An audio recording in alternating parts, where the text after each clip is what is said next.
Hello guys, कैसे हैं आप लोग। उम्मीद करता हूं कि आप लोग ठीक होंगे।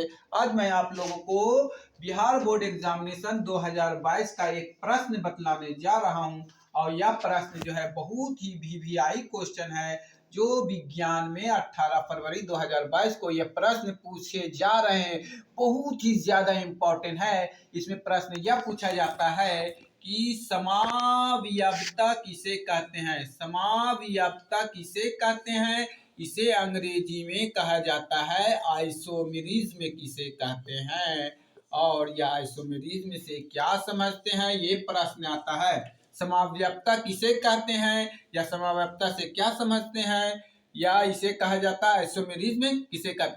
तो इसके वर्ड से ही पता चल रहा है कि यह जो है वैसे प्रकार के यौगिक को लिए जाते हैं जिसमें कार्बनिक यौगिक का यूज किया जाता है।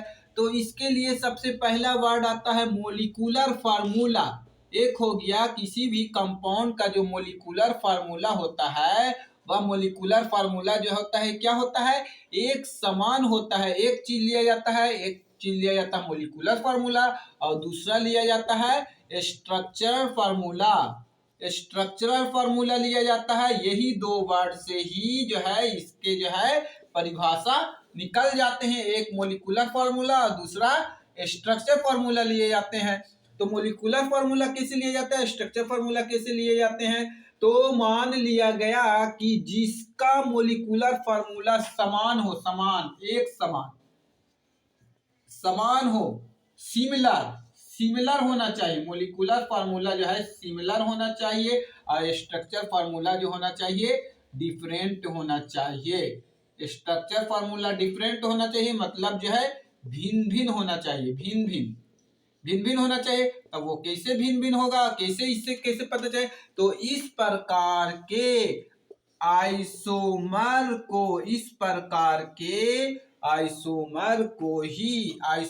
मतलब इस प्रकार के घटना जो हो गए, तो इस घटना को ही आइसोमेरिज्म कहलाता है। आइसोमेरिज्म कहलाता है।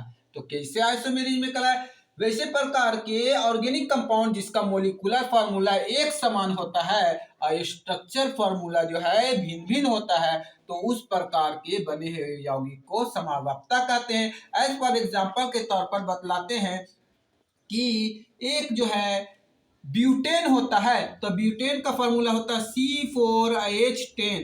तो देखिए मोलिकुलर फार्मूला जो है सेम और स्ट्रक्चर फार्मूला जो हो गया 1 2 3 4, 4 कार्बन हो गया, हाइड्रोजन 10, 1 2 3 4 5 6 7 8 9 10।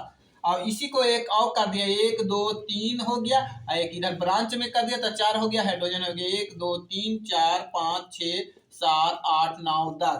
तो ये हो गया नॉर्मल ब्यूटेन के रूप में कहलाया, और ये कहलाया आइसोब्यूटेन के रूप में कहलाया। लेकिन मोलिकुलर फार्मूला क्या है, दोनों का दोनों मोलिकुलर फार्मूला सेम है, C4H10 ही है। C4 1 2 3 4, इसमें भी कारण देखिए 1 2 3 4। लेकिन स्ट्रक्चर जो है एक नॉर्मल ब्यूटेन बन जाते हैं और एक जो है आइसोब्यूटेन बन जाते हैं। तो इसलिए इस प्रकार की घटना को ही समावयवता कहलाता था। समावयवता की परिभाषा लिखने के लिए आप लिखेंगे वैसे प्रकार के कार्बनिक यौगिक जिसका जो है मोलिकुलर फार्मूला सेम होते हैं लेकिन स्ट्रक्चर फार्मूला डिफरेंट होते हैं। जैसे हाइड्रोजन 10 है तो इस हाइड्रोजन में 10 बैठा दे, 1 2 3 4 5 6 7 8 9, उसके बाद जो हो गया इस प्रकार से जो हो गया 10।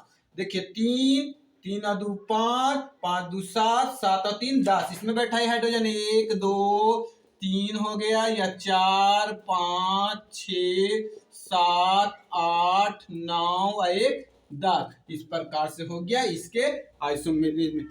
इसलिए प्लीज मेरे चैनल को लाइक और सब्सक्राइब करना ना भूलें ताकि आपको अगला नोटिफिकेशन मिलता रहे, और बेल आइकन को जरूर दबाएं।